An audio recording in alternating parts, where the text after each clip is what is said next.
Hello, welcome back. It's your coach Glena. So in this video, I'll be explaining the course outline for this training on paint production business startup. One is introduction to paint production industry. Two is types of paint and raw materials. Three is production prices. Four is business planning and strategy. Five is equipment and facility setup. Six is marketing and sales. Seven is financial management. Eight is legal and regulatory compliances. Nine is business launching and growth. 10 is sustainability and innovation. 11 is risks management and troubleshooting.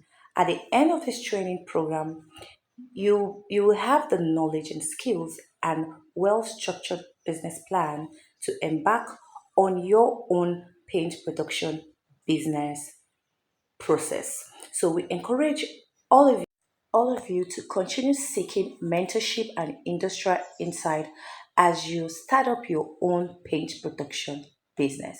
So, without wasting much of your time, let's dive straight into the training. See you in the next video. Bye.